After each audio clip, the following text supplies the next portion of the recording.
Willie D Live. A lot of people don't get that. I didn't leave the group. The group left and broke up, Y'all disbanded. just disbanded. Yes. Yeah. Did you have any type of relationship with Afrika Bambaataa? No, did not. As a matter of fact, the time I met him, it was kind of really just quick, hi, shake hands and bye, whatever. I appreciate what he did and what he stood for. So, and then when the rumors and all that stuff started coming out about that or whatever, I said, I just dissociated myself altogether because I don't want to be connected to all the thought process of what was going on as decadent side or whatever at the equation. I couldn't prove it. I didn't know if it was true or not. I just kept my distance either way. So that was I didn't want to be a part of a group either on no level at that point. Yeah. Solo-minded. Yeah. Well, what do you think about all this stuff that's going on with Diddy? Really, really, really unfortunate. I can't confirm or co-sign anything, whatever. I think for me, in my personal opinion, again, he's of a generational thought process. I'm saying of a generational thought process because I said that for me, the first sellout in the hood is the drug dealer, and people don't look at it that way. And because Expound on that. the first sellout is a drug dealer because I'm just trying to feed my family is not an answer for you to be able to kill my family. You can't kill my family because you're trying to feed your family. So you're the first sellout. And we co-sign that and be cool. It's like he's just trying to eat. He's not just trying to eat. He's killing your family while he's trying to eat.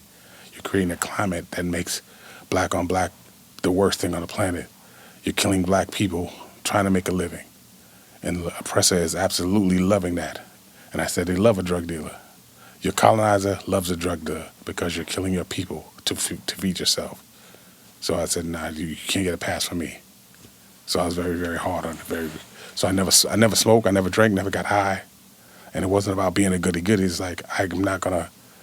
Back in the day, when I talk about being at my peak, I was at the peak of my game on the Budweiser Superfest. I fell out with them because I would not make a Budweiser commercial because I come from a mother who was an alcoholic, functioning alcoholic.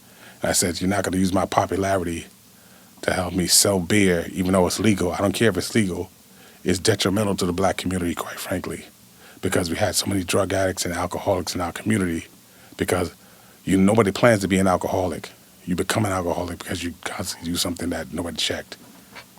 So for me, I thought it was counterproductive, and I was always looking at the bigger picture all the time and thinking the past, present, and future always works for me no matter what, either way. You didn't have any trepidation about going on the Budweiser Superfest tour, them selling Budweiser and making money off of our people with that beverage? You know, like, it seemed like to me, if that's how you felt, you would have just said, you know what, I'm not going to even associate my name with a beer company at all. That was the other part of it. Back to thinking things all the way through. Coming up from younger is an opportunity. Go on tour, yes. And then going on tour while I'm on the tour and the executives start coming at you and they want you to come and do a promotion for a song, like, then you start to get the bigger picture now. It start to hit me while I'm on tour. So I wound up going off the tour by the end of the tour because I really got what it was happening while I was on tour. You're not thinking about that when you first sign a contract, like, yes, I'll go on tour. How much money? Damn, I'm poverty, I'm where? Bet, I'm on tour. Who's on what guy, who else? Patti LaBelle, who else? I'm excited about who I'm with and what I'm doing now. I'm not focused on the bigger picture. The bigger picture was I can't sell. And then when they came to me want me to do a commercial, that's when it started to hit me like, oh, I can't do this. Couldn't do it anymore. Yeah. If you really think about it, man, if you really just start breaking it down, we can find some wickedness about any product that we support. You know what I'm saying? Keyword like, wicked. if you really think about it, yes. Like even cars, like most of us, we use cars for transportation. Mm-hmm. And, you know, tens of thousands of people die in car wrecks every day. I mean, you know, every year, right? Mm-hmm. You know, we could find fault in using our cell phones. You know, like how many people how many people use cell phones to plot murders? Mm-hmm. And I mean, we could go on and on and on, but I guess it's just one of those situations where you say to yourself, well, I can do this, but I'm not going to do that. Yes. You know what I'm saying? Yeah. You have to pick and choose what you're going to do, whatever. So yeah. And it's why to this day I've never bought a laptop. I do not have a laptop to this day because I'm sure this will be a big statement for the most part. It's in the word artificial intelligence. It's not real. Artificial intelligence, and it's popular. So we have so much things being done by AI. It's like something feels demonic to me. Like something else. It's like we're being set up for something that I can't tell what's going to happen. I don't know what it's going to be. But something, here's a perfect example. I'm in a hotel. I'm trying to check in to see if you got any rooms. The person says they won't take my ID or my money. You got to go check in online. I'm like, what is your interest in me checking in online? I'm in the hotel right now. I got my ID and money. Why are you not going to check and see if you have any rooms? You have to check in online. I said, what's that about? So why are you making me go online to make a reservation? I'm here right now in front of you. I'm here right now, and I'm wondering why they're making me go online. I can't understand what's happening. And I think something's being set up that I can't tell what's going to happen, quite frankly. But it's like we're too interested in me being online to do everything. Why is a company or a person right here at a company, I'm here in person, why are you forcing me to go online to make a reservation? I really do not trust the internet, quite frankly, on a certain level. It seems like it's under the auspices of convenience, but it's really, really about control. And we're losing so many freedoms that we're not paying attention to, in my opinion, quite frankly. We're not paying attention to a level of convenience of freedom being lost. So it sounds like to me you didn't take the jab. No. You didn't take it. Absolutely. And that was the other thing. And I said, I can't unknow what I know. So in doing the research and finding out what it's about, it's like, then I've lost girlfriends because I'm having to, it's like you got to be careful about oppression. The colonizer is oppressing us on a daily basis. Some things are really covert, some things are overt, some things are inadvertent. But the covert part is like, you make the choice. But what's really at the end game? What's the end game? And I said again, back to being pitted against each other as children, as adults. It's like, why do you get a tax break because you got married? What's in it for them? So I keep saying that for the next generations, what I'm talking about now, for my MC skills, what I do as an MC, I'm talking to the next generation, not our generation and the generation before us, because we're in survival mode. As a generation, we're trying to survive.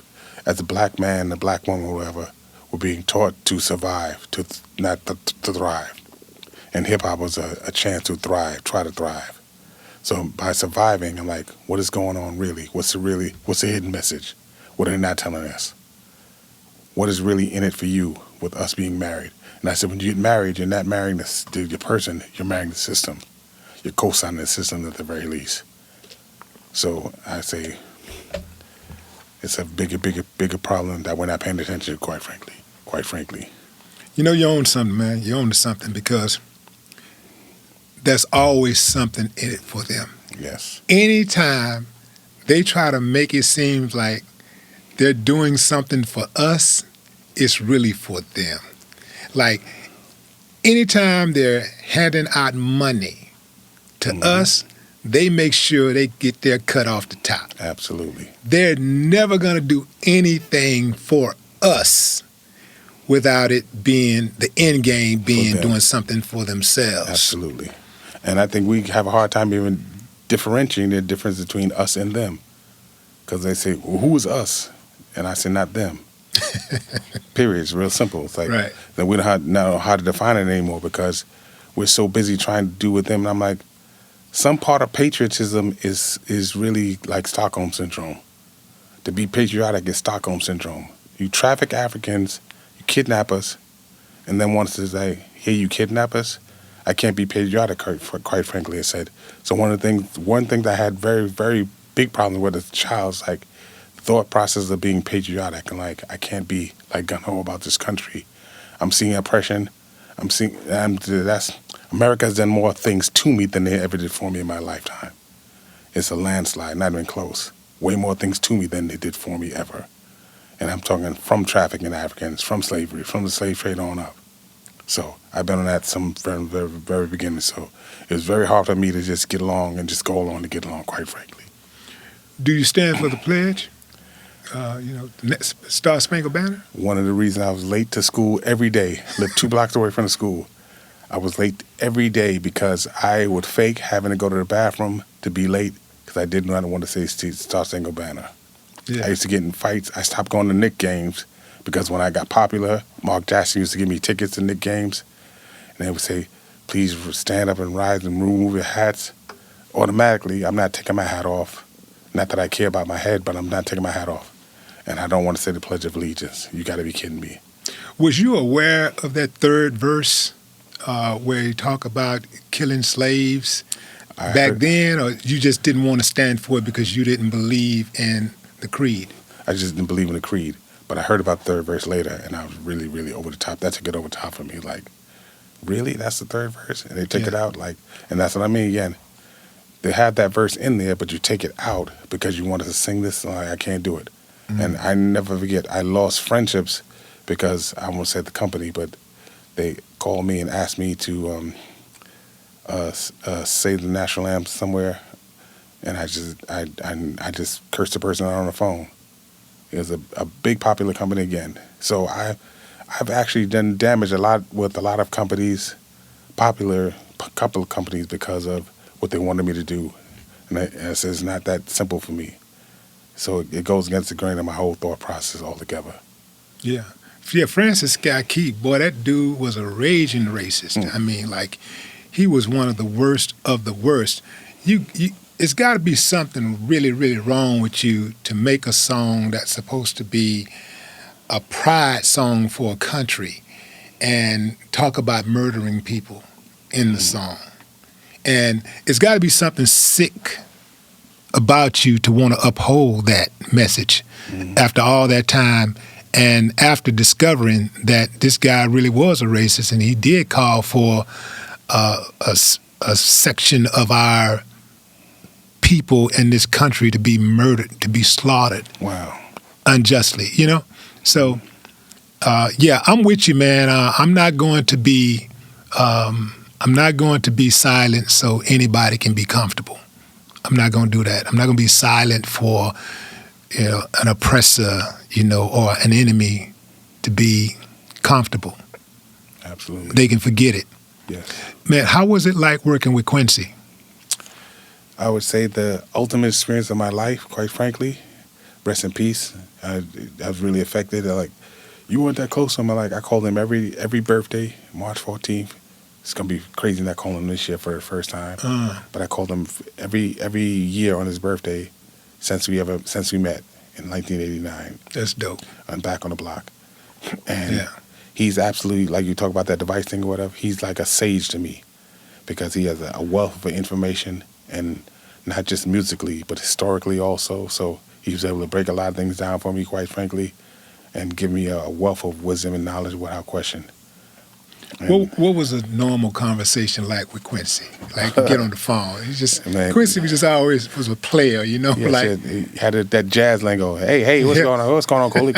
What's up, Kool? He called me Kool. What's up, Kool? So but he always give me sage advice about things that I didn't want to do. Quite frankly, it's like I had a TV show opportunity, and he was saying, get in and then he said, don't make the move before you get in. Get in and make the move. Quite frankly. And I said, I understand it. But again, I said no disrespect at all. As Quincy Jones is from a different generation, so I understand the survival mechanism.